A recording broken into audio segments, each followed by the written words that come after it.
Good evening. I'm Valerie Castro in for Gadi Schwartz, coming to you from New York. Another stowaway has been caught on a U.S. plane, this time a Delta flight on Christmas Eve from Seattle to Honolulu. Then, U.S. officials say early indications point to a Russian missile taking down a passenger jet in Kazakhstan.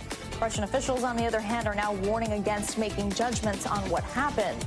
A man buried by an avalanche in Utah is saved by his younger brother. I could see his hand, his gloves kind of poking out, waving. But by the time I got to him, he was about 2 feet. His head was about 2 feet under the snow. And 2024 has been one heck of a year in politics. We'll take a look back on some of the more memorable moments. They're eating the dogs, the people that came in. They're eating the cats. They're eating the pets.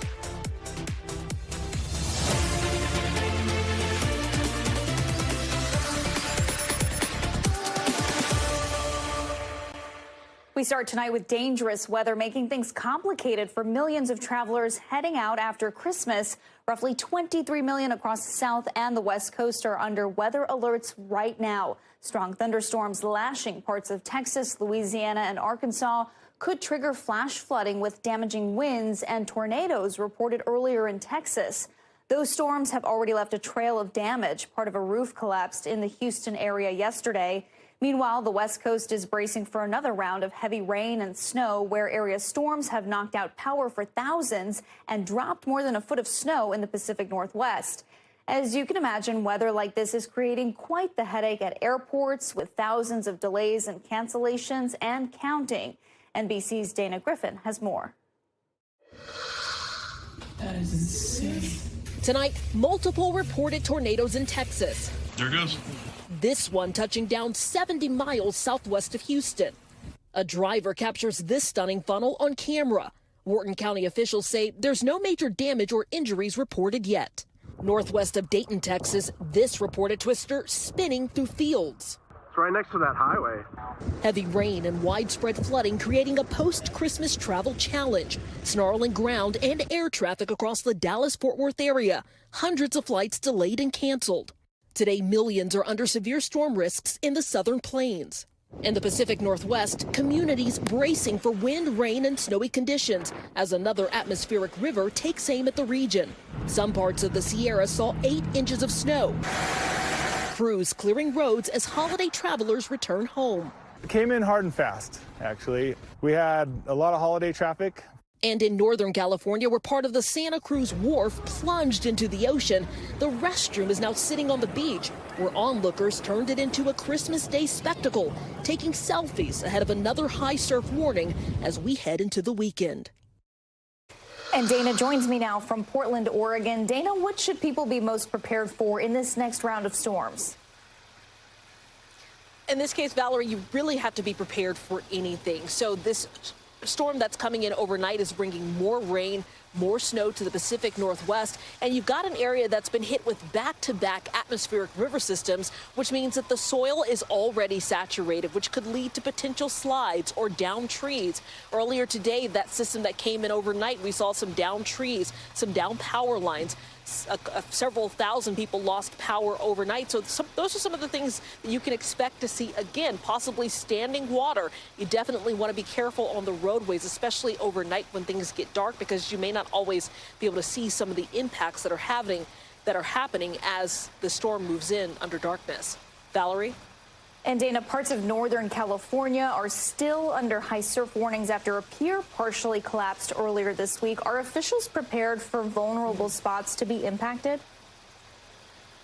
I think they're as prepared as they can be, but like we heard earlier this week when the Santa Cruz Wharf plunged into the ocean, they said they knew about the high surf warnings, but they didn't think it would collapse part of that pier. So it just goes to show that Mother Nature can sometimes do her own thing, and as much as they can prepare for these sort of storms, they can't predict everything. That's why they're reminding people to be mindful when they are along the coast with those high surf warnings, especially in the northern area, the Bay Area, to be careful, especially if you're in a small boat.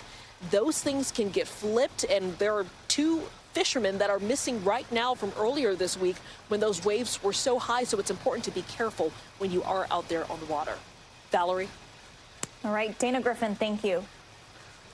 And let's bring in NBC News meteorologist Michelle Grossman. Michelle, we've seen the travel impacts all day due to weather. Should people be prepared for more in the coming days? Yeah, hi, Valerie. Great to see you. And we will see impacts as we go throughout the next couple of days, especially tomorrow with that system that Dana was just talking about, that system moving onshore tonight. We've had a parade of storms there, it seems like, for a week. So we're going to see more rain, up to 5 inches in some spots, and also snow up to 3 feet in the highest elevations of the mountains. Notice the south, too, on radar right now. This is sort of a snapshot of what is happening. In the south, we're looking at heavy rain falling, also some lightning. We had some tornado warnings. We're not seeing any active tornado warnings right now, but we're still seeing the chance for some storms as we go through this evening. 10 million people at risk, especially where you see the yellow and especially where you see that orange color from Lufkin to Livingston, also Houston. We could see some strong tornadoes there. And of course, we saw those reported tornadoes. They will be confirmed by the National Weather Service over the next couple of days. But with this risk, we could see winds gusting over 70 miles per hour. That could bring down power lines, some trees as well. Damaging hail. We saw hail earlier today, and also a few strong tornadoes in addition to heavy downpours. We're looking at a lot of moisture with these storms, so ponding on the roadways, streams and creeks and rivers will rise. We do have a tornado watch still in effect until 2 o'clock Central Time. That's for eastern Texas into Louisiana, so Alexandria, Newton, also Cameron. And we're looking at those storms kind of zooming through right now, and they're going to stay in place with really gusty winds and heavy downpours. And Valerie, we're looking at a whole lot of rain. We do have a flash flood threat through tomorrow morning. That will probably be extended later on tomorrow as well. Back to you. All right, Michelle, a lot going on out there, and it might be kind of early, but how's the weather looking for New Year's? Well, it looks pretty good. Actually, I'm going to zoom in through my graphics here and get you to the right graphic because we are looking pretty good, except for, I feel like this always happens, in New York City, we are looking at the chance for some midnight showers. So it will pop up pretty soon here. But we're looking at the chance for some midnight showers. We're not looking at heavy downpours, but could kind of rain on the ball dropping there. Otherwise, look at the rest of the country. It's going to be chilly in the northern plains, temperatures in the teens and 20s in the Intermountain West. Same story. Clear and cool throughout the south. Temperatures only in the 20s and 30s. That is cool for the south.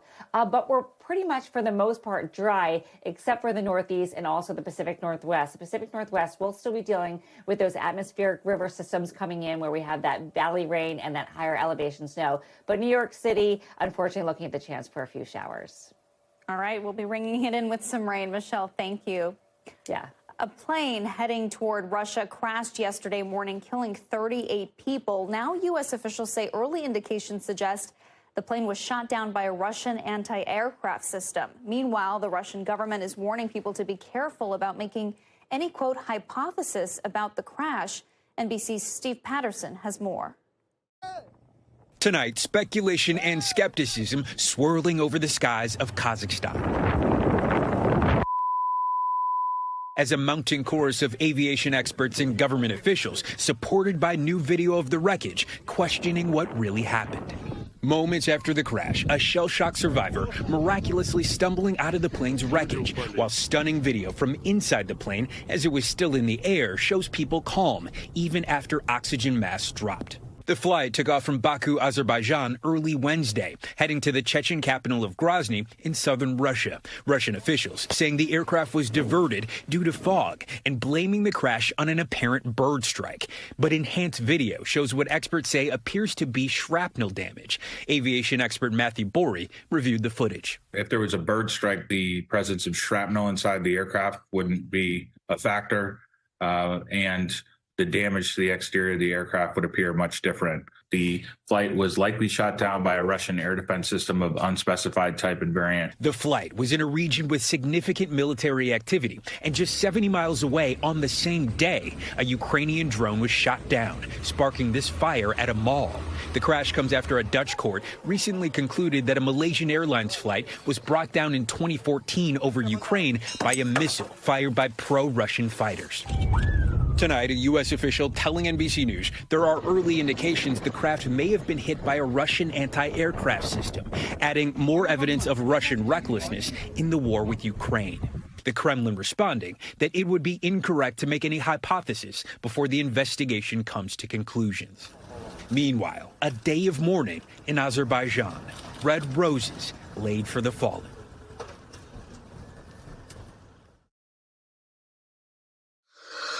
And Valerie, NATO is calling for a full investigation into the cause of the crash, but Kazakh officials say their investigation is already underway, with representatives from the airline's manufacturer expected to arrive on scene tomorrow. Valerie?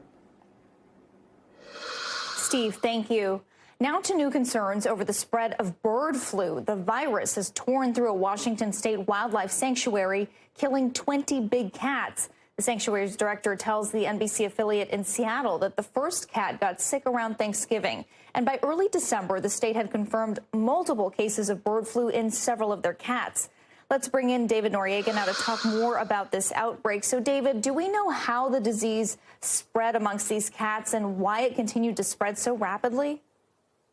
We don't know exactly how these specific animals contracted the disease, Valerie, but I can tell you from talking to experts that when it comes to cats like this, there's a couple of options. Either they could have contracted it, or whichever the first cat was to contract it, could have contracted it by hunting and eating wild birds infected with the virus, or by eating food that was fed to them by humans that was infected. Those are basically the two ways that animals like this can get the disease. Once one animal had it, it's entirely possible that it could have spread to other cats, especially because, as the sanctuary in question clarified in a statement that they put out about this outbreak on their property, the initial symptoms that cats display when they have the bird flu are relatively muted, and then they become very sick very fast. They also indicated in the statement that that this disease seems to be particularly hard for cats. Cats are particularly vulnerable to it. That's not just big cats in places like sanctuaries and zoos. It's also domestic cats that live in people's homes as pets. We've had a small handful of cases of domestic cats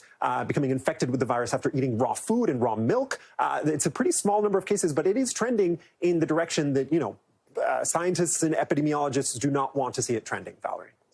And David, now for us humans, how concerned should we be for ourselves and quite possibly our pets at home? Right. So the CDC says that humans still do not need to be very concerned about this disease. And there's a couple reasons for that. There's only been one severe case out of the several that have been documented in humans.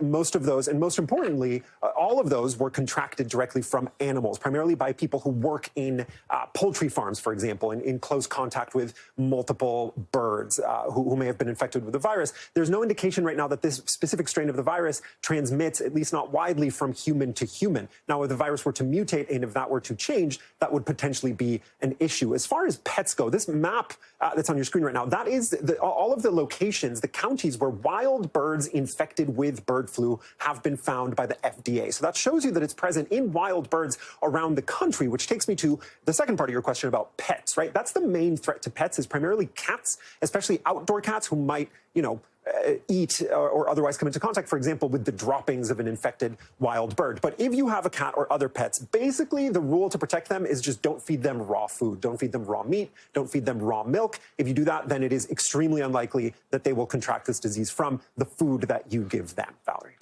And David, have we seen any other cases like the one at this sanctuary pop up around the country? And if so, are those zoos and sanctuaries doing anything to protect their wildlife?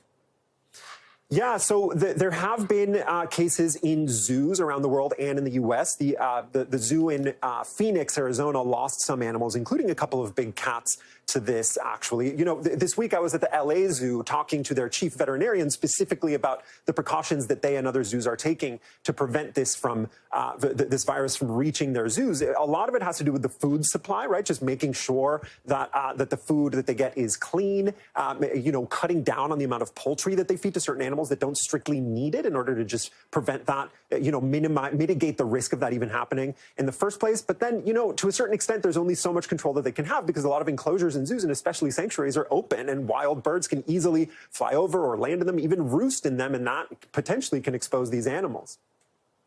All right, David Noriega, thanks so much. We are less than a month away from Inauguration Day. President-elect Trump has repeatedly talked about his mass deportation plans and how he will put the wheels in motion for that on day one. But now it looks like some local governments are ready to put up a fight. NBC's Sam Brock talked to Trump's incoming border czar, Tom Homan, all about it. Tonight, the impending clash between the incoming administration and sanctuary cities looks closer to combustion. after San Diego's Board of Supervisors approved a measure requiring the feds obtain a judicial warrant for undocumented migrants already in their jails. Bottom line is, I'm shocked at what San Diego did. And bottom line, we're still coming to San Diego when we do our job.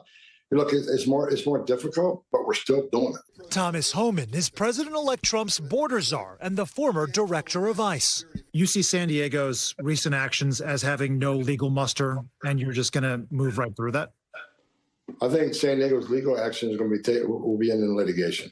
It's the latest salvo in a showdown over immigration policy that also affects cities like San Francisco, Chicago, and New York. It's unfathomable to hear that the incoming administration wants to devastate over 28 million American families in this country who live in mixed status households. Murad Awauda is president of the New York Immigration Coalition. He's also concerned that Trump's controversial family detention policy may be back on the table. People need to understand it's not in we say detention, but it's not in a jail setting. This is actually an open air campus family type facility that is open air, right? So we're not talking about razor wire and a penal institution, things like that. They have child care, they have education and programs. There is no such thing as a soft detention site. There's no humane way of detaining children in prisons, because that's what it ends up becoming, even if it's a tent structure. President-elect Trump has promised deportation on a mass scale starting as soon as he steps into office, as concerns over family separations remain high. Do you worry, though, that you will actually be separating children from their parents and punishing children for the actions of their parents? Our plan, we have no plan to separate children from parents. The parents are going to have to make a decision. That's parenting 101. I'm going to say it again. If you choose to have a child here in the United States while you know you're here illegally and you know you're on a court order to deport, that's on you. A 2023 consent decree between the Biden Department of Justice and the ACLU banned family separations for 8 years. Do you believe the decree needs to be reexamined? I think, we need to re-examine that, see if it makes sense from a national security perspective.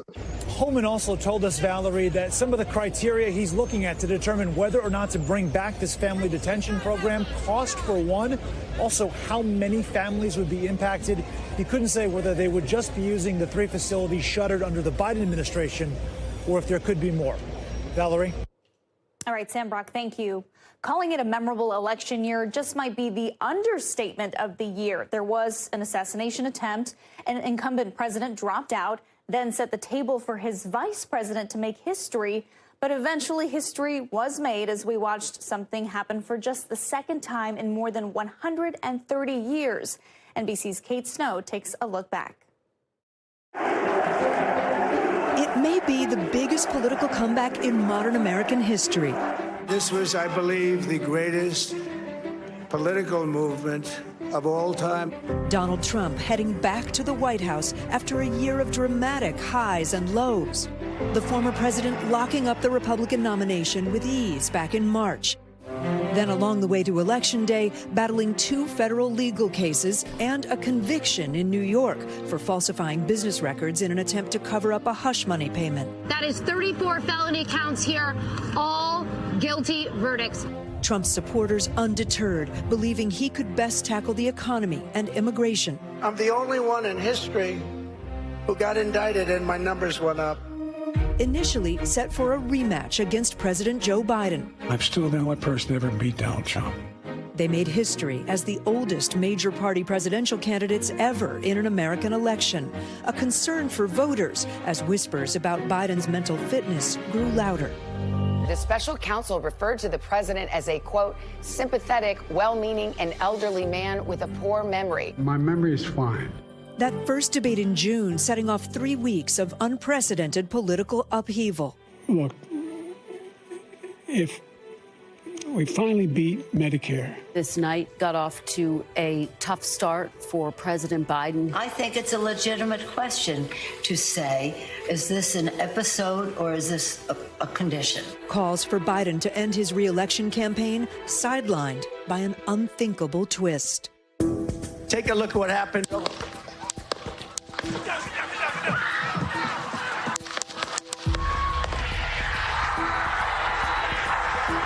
The 45th president of the United States, injured but alive. All of this unfolding with Republicans now gathering to officially nominate Donald Trump at their convention. With his ear bandaged, the former president accepting the nomination 2 days after the attempt on his life. I stand before you in this arena only by the grace of Almighty God. That same week, Biden testing positive for COVID. News broke of different Democratic leaders calling for the president to step aside. My fellow Americans, Days later, the president ending his re-election bid. I revere this office, but I love my country more. Endorsing his vice president, Kamala Harris, and upending the race with just over 100 days until the election. We choose freedom.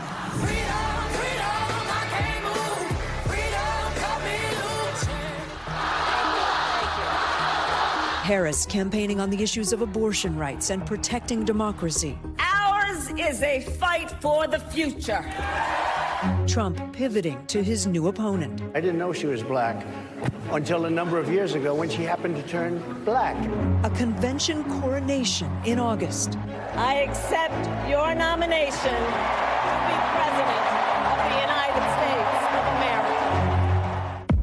Trump and Harris meeting for the first time in their only debate.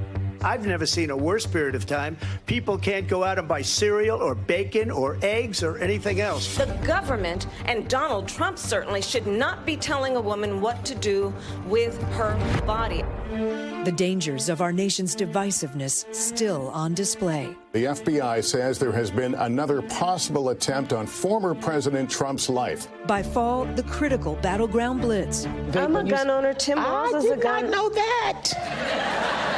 If somebody breaks in my house, they're getting shot. I think the bigger problem is the enemy from within. Polls suggesting a razor-thin margin, the candidates bringing out big names. Podcast interviews taking center stage, with both Harris and Trump taking to the mics. And on election night, these aren't the trend lines that Democrats are going to want to see. A decisive victory. We are now projecting that the next president of the United States is Donald Trump. The 45th president of the United States will become the 47th president of the United States.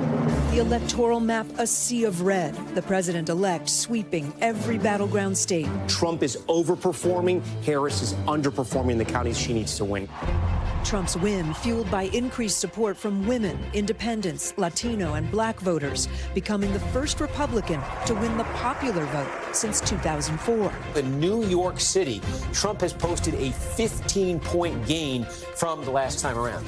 The GOP taking total control of Washington, ousting Democrats to secure a 3-seat majority in the Senate and keeping control of the House. An election year like no other, and one we won't soon forget. Kate Snow, NBC News. Don't go anywhere. We're just getting started. Up next, heavy snow rushing down the tallest peak in the Northeast. Why the avalanche risk isn't over yet. Plus, an unwelcome end-of-year gift for some student loan borrowers. Why they might be on the hook to pay back their refunds. Stay tuned.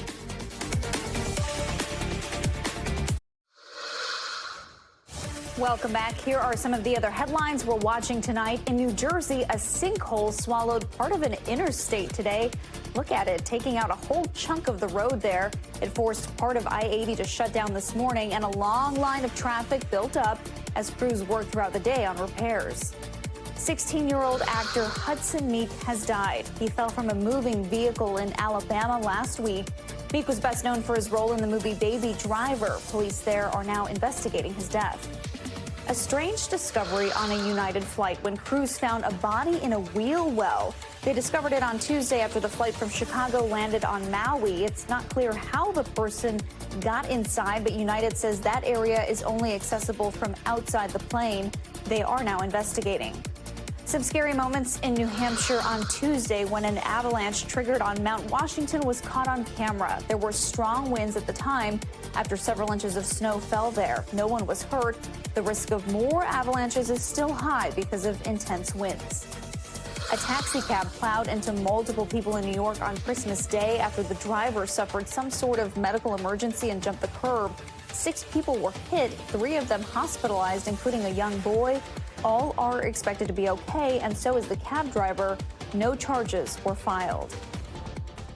Breaking tonight, another stowaway incident on an airplane. This time, someone without a ticket managed to sneak onto a Delta flight in Seattle. The plane nearly took off before the crew realized what was happening. NBC's Morgan Chesky has more. Tonight at Seattle's SeaTac Airport, federal investigators poring over security protocol after someone snuck on a Delta flight bound for Hawaii without a boarding pass. Port of Seattle police dispatching officers to a gate on Christmas Eve after the Delta flight crew discovered an unidentified passenger turning the plane around just before takeoff. Delta stating their staff followed procedures to have an unticketed passenger removed from the flight and then apprehended. Tonight, TSA confirming the individual did go through standard screening and did not possess any prohibited items, but then bypassed the identity verification and boarding status stations, somehow getting on the plane without a boarding pass. The incident happened on the same day that crews in Maui found a body inside the wheel well of a United flight that had traveled from Chicago. And over Thanksgiving, authorities say Svetlana Dateline now faces federal charges after sneaking past security checkpoints at JFK to board a Delta flight to Paris with no passport or ticket. That's concerning. Former TSA Safety Director Keith Jeffries tells NBC News no security system is perfect. Do these incidents as a whole raise new security questions? First of all, I will tell you that anytime someone passes the ticket document checker location without being properly checked, that's a concern for TSA. It's happened way too many times in a short period of time. Our thanks to Morgan for that report. There's been a lot of back and forth when it comes to student loans between the president's promises and whiplash with the Supreme Court. Now hundreds of thousands of people are getting notices that they have to pay back refunds, making things even more confusing. NBC News Daily anchor Vicky Nguyen is taking a closer look at what's really going on.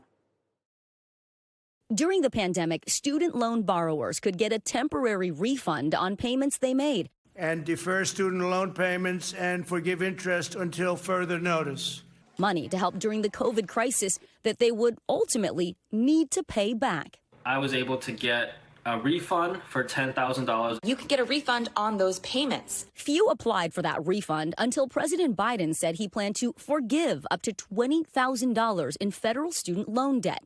We did it, Joe. Let's just say I've been forgiven. Borrower Will Adams, a director for NBC Bay Area in California, had paid off his son's $15,000 loan during the pandemic. So when he heard about the forgiveness plan, he applied for the refund, thinking it was debt cancellation. I was hesitant a little bit when we got the money, like, is this fake? Is this a scam? But the check was real, and he says he spent the $15,000 on travel and home expenses. Now, 2 years later, he's expected to pay it all back, plus interest. How did you feel when you heard you were on the hook for almost $16,000? You know, I was shocked. The check I'm looking at right now, it says Fed student loan refund. So to me, it's a refund. I wouldn't think I'd have to pay it back, but, you know, now here I am. Adams is not alone. An estimated 250,000 borrowers now owe the government for those so-called refunds. Why?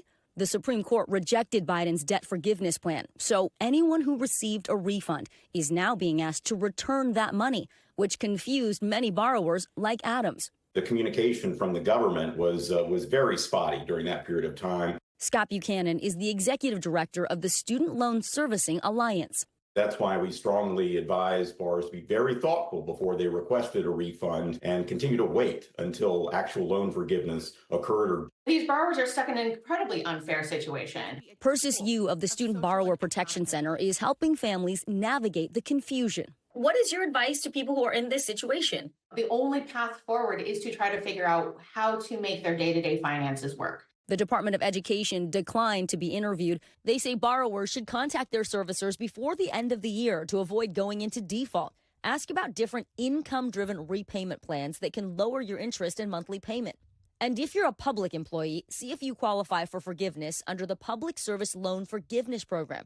That $78 billion is currently approved to help more than 1 million people wipe out their federal student loans. For Will, who now has to pay $700 in interest on top of the loan he already paid back, this repayment will be a family affair. Everybody's going to have to pitch in to help pay it off again. Vicky Nguyen, NBC News.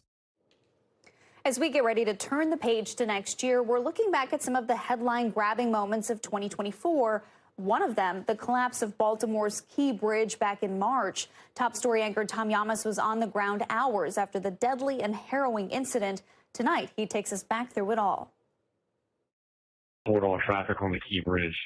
There's a ship approaching. Has just lost their steering. At 1:30 a.m. on March 26th, a camera capturing the moment Baltimore's Francis Scott Key Bridge collapsed in just seconds. The whole bridge just fell down. Moments before, you can see the blinking lights of a construction crew on the bridge.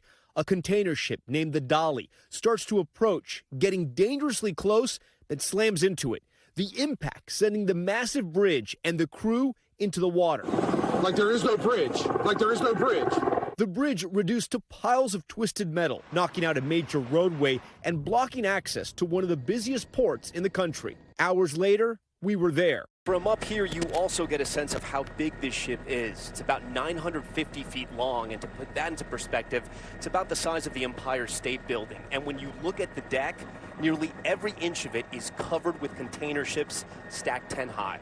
Officials launching an urgent mission to locate the missing construction workers. At the time of the collapse, the 7-person construction crew were on a break, eating in their vehicles, on the bridge, fixing potholes early that morning when it went down. The only survivor, Julio Cervantes Suarez, who miraculously stayed afloat despite not knowing how to swim. The remaining 6 missing workers died. Among them, his nephew. He witnessed them plunge into the Patapsco River one by one. And then, so did he. Do you remember what was going through your head as you're falling into the water? In an exclusive interview, he told us he thought he was going to die. Did you pray? Did you scream? He says he thanked God for his family, asked him to take care of them, and asked for forgiveness. In October, the ship's owner and operator agreed to pay more than $100 million in cleanup costs and to settle a civil lawsuit with the Justice Department, but denying liability. Meanwhile, dozens of civil claims still remain, including from the victims' families and the only survivor from that construction crew. Our thanks to Tom Yamas for that report. Lots more to get to tonight, including the retail rush in reverse. Stores across the country flooded with people who didn't quite get the holiday gift they asked for. Our Brian Chung is breaking down the expected returns on returns. But first, you got to see this, a story about drones we haven't talked about lately. The tech providing life-saving help. You're looking at an infrared image that turned out to be a missing man with dementia. Police in Malibu, California used the drone as part of the search effort.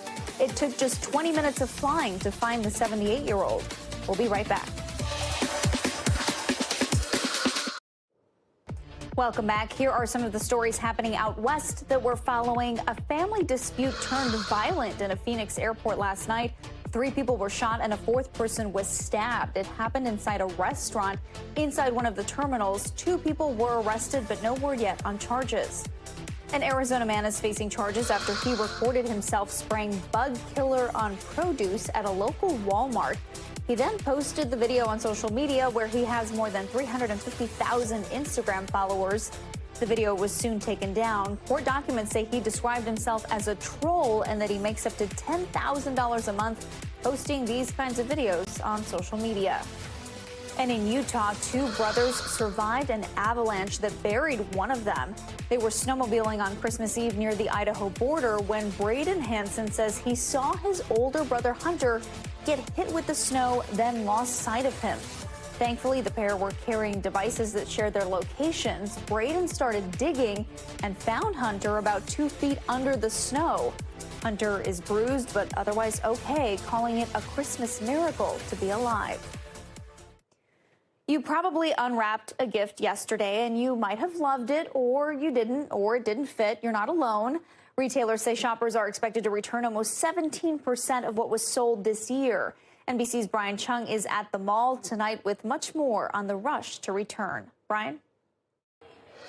Well, hey there, Valerie. We've been posted up here at the Willowbrook Mall in Wayne, New Jersey, speaking with shoppers all day about their returns, and it's pretty remarkable. I was speaking with one associate at Lululemon who said that about 98% of the people in line were here just to process returns. So people were not here to buy anything new. They were here to bring things back. In fact, people were walking around with empty bags, underscoring that they were here to bring the merchandise back, not to take more merchandise back home. Now, when it comes to the returns, it's a lot that's expected to come this holiday season. The National Retail Federation projecting, get this, $890 billion in goods to be returned over the course of 2024. Of course, as you can imagine, a large chunk of which will be coming during this weekend now that the 25th is over and those gifts are unwrapped. Now, whether it was just too small or not the right color, some advice and tips as you do go out and return things. First off, take advantage of those extended return windows, because retailers like Amazon and Walmart are actually saying if you bought something during the holiday time, which would cover Black Friday and Cyber Monday, well, you have as late as January 31st to bring those goods back. Although I do want to point out with electronics at places like Apple and also at Best Buy, those windows are usually a little bit earlier into January, so just double check on that front. And in addition to that, some other tips. If you can't get a refund because you forgot your receipt, look, we've all been there. Simply ask if you can get store credit or maybe an exchange. And keep in mind that there are some items that you simply cannot return, things that are personalized, like if you have an engraved pair of AirPods, well, you can't bring that back.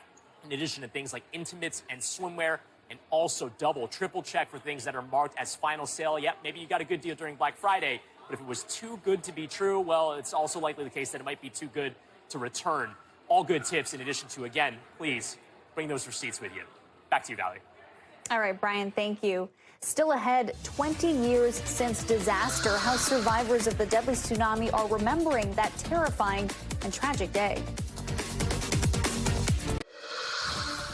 Welcome back. Let's take a quick look around the world. Moscow shut down all 4 of its airports today and even closed a 5th airport about 100 miles outside the capital. They're all back open now and seem to be operating as if nothing happened. Russian officials have yet to give a reason why they were shut down in the first place, only issuing a cryptic statement about, quote, temporarily not accepting or sending flights. Russia used Christmas Day to unleash a wave of attack on Ukraine. Dozens of missiles and drones went after that country's energy infrastructure. Ukrainian officials say the strikes killed at least 1 person and hurt at least 6 others. President Zelensky called the Christmas Day attack inhuman. Dozens of people have been killed in Mozambique since Monday. It's part of a wave of violence after the result of a presidential election that protesters claim was rigged. The demonstrations have also led to a prison riot and the escape of more than 6,000 inmates, according to the country's police chief. Local reports say some of the prisoners took weapons from the guards and started freeing others. And a cyber attack temporarily shut down Japan Airlines this morning. At one point, some 40 flights were delayed. By mid-afternoon, the airline said it had restored all affected systems. The company insisted that no customers had their information compromised. No word yet on who is behind the attack. 20 years ago today, we saw one of the deadliest events in recorded history, a tsunami that killed more than 200,000 people. NBC's Janice Mackey-Frayer remembers that day and the people who were there. In 2004, the world was stunned by a tsunami. Its towering waves killing an estimated 230,000 people in Indonesia, Sri Lanka, India, Thailand, and other countries the day after Christmas. My body was being crushed and contorted. It wasn't like a Hawaii 5-0 wave that curled over. It was just this wall of water that was coming towards us. The scene was like Niagara Falls is moving towards you. I can't believe this is happening. This is a tsunami. I'm going to die any instant. There were very few of us who I would call walking wounded, who were in it substantially and then went to the hospital and recovered and are here to tell the story. NBC News spoke with 3 Americans who shared their experiences of surviving the tsunami in Thailand. Everything was white. It must have been my last moment of consciousness, and then the next instant, the water receded and I was breathing. But I was trapped and buried in debris. Libby was traveling in Koh Phi Phi with her college friend Ben Abels when the water rushed her away. I feared the worst when I didn't hear him because he was standing right next to me. When the waves finally subsided and there was stillness, there was silence, and there was nobody around me. Ben Abels didn't survive. And then finally, there were 2 local Thai men. These were locals who I'm sure had friends and family that they were concerned about, but they took the time to remove the debris.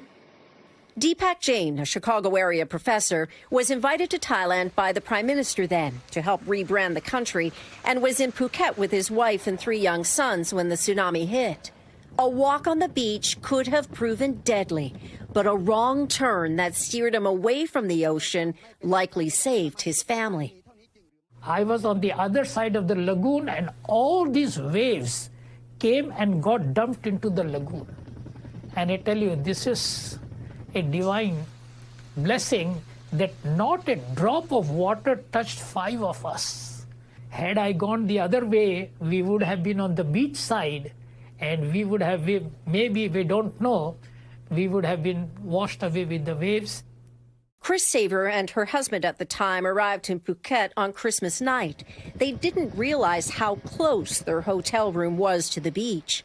We just knew at that time something had gone really wrong, but we didn't understand what a tsunami was and the fact that it comes in 2 and 3 waves. Had we have known that, at that point, we should have hightailed it for high ground. In an instant, her life was turned upside down. I was slammed into a wall within the open-air restaurant, and all the water washed over me. That was truly the longest, quickest time period of my life. I can recall that in minute detail, every second of what happened under that water. I was impaled by all those tables and chairs that were there, took a big gouge to my head, had 50 stitches in my left leg. I was pretty sure that I wasn't going to make it. And then at one point I started thinking, you know, I've had a great life. If this is it, there was this sense of acceptance, but it wasn't as if it was doom. The hardest part of all of this has been the survivor's guilt, because I got whisked out of there. I got put on a jet and I came home. I had a support system, I had my family, and the people that we left behind didn't have that luxury. And so they lost all of it. So that guilt sits with you and it eats at you. And that guilt is incredibly hard to reckon with. I would say that took me a couple of years to be able to come to terms with why me. Janice Mackey-Freer, NBC News, Khao Lak, Thailand. And before we go tonight, it's time for the future of everything. Apple's march towards a milestone that's got investors pretty pumped up. We'll explain. Plus, the good news that NBC News brought to you in 2024, our favorite moments, up next.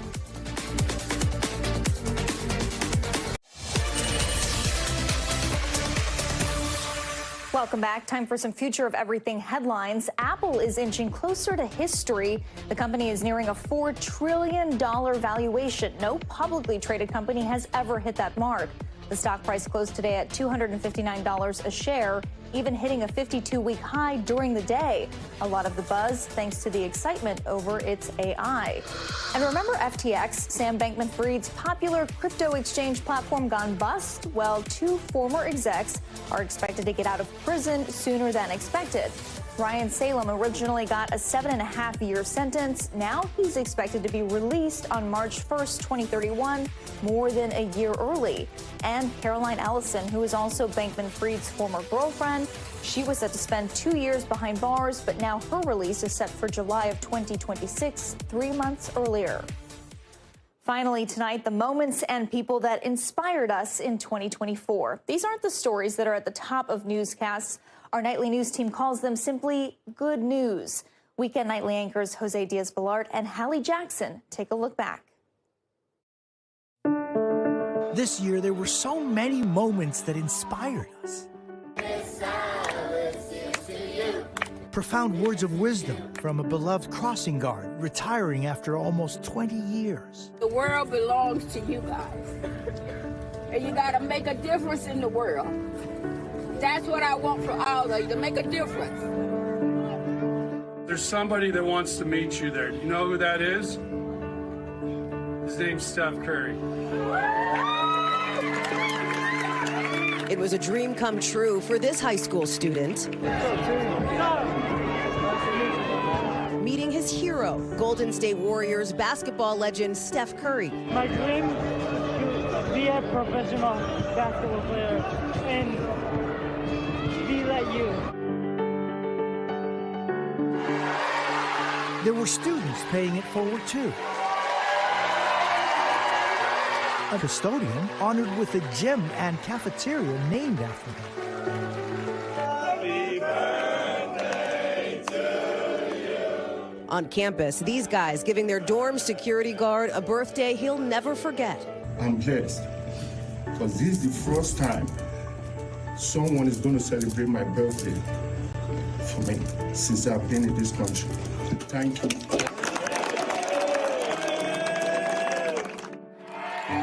So much love and solidarity. No, please, no. People supporting each other during tough times. Nobody should fight cancer alone. She's my hero. She will always be my hero.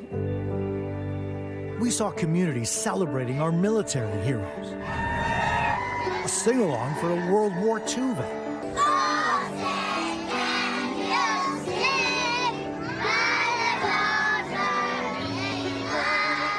What did that mean to you? Oh, breathtaking. And it'll never leave me. The kids, the shining faces, the peace on their faces. Go, honey, go. And there were hugs after hugs after hugs for the nation's newest service members. Why did you all decide to do it at the same time like that? Since we are very united, you know, we all miss you and we are here for you, you know?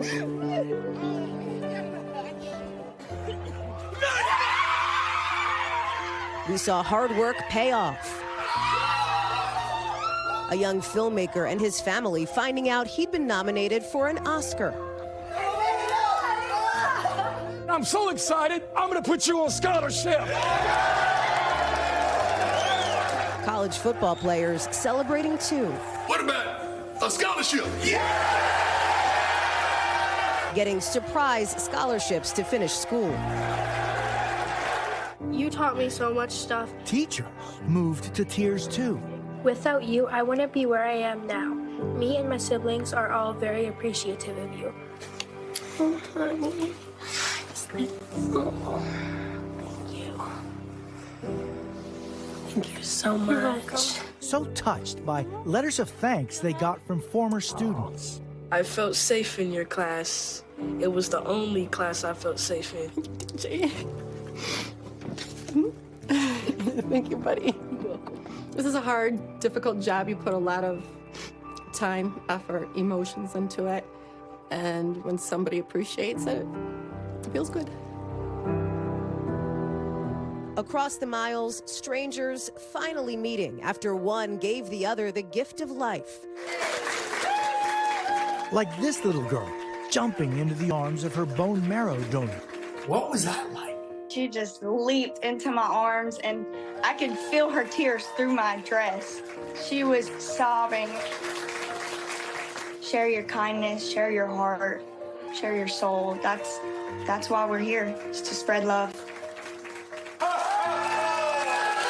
And now, in this season of light, new beginnings. I'm happy to grant the adoption and we'll make it official. Yay! Adoption. The adoption is granted and rendered. Yay! After adoption, nearly 20 kids in all, finding their forever families in Texas. They have given me the opportunity to be a mother because I didn't have any kids.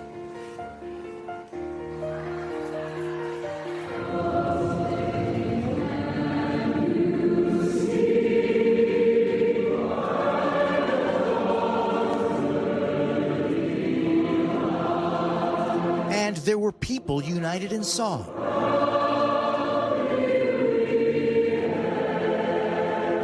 Lifting their voices for our national anthem.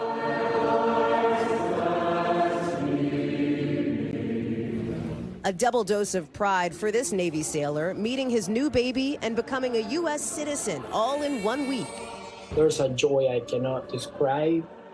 I don't cry easily, but I hugged her and I was like, this is part of me. Becoming a U.S. citizen was like a cherry on the pie.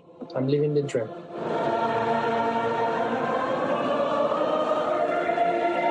Americans spreading joy, giving each other hope all year long.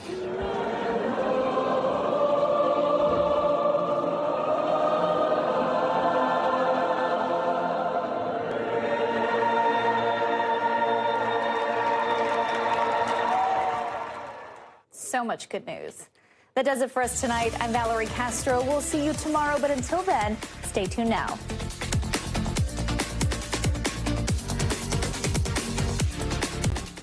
Thanks for watching. Stay updated about breaking news and top stories on the NBC News app or follow us on social media.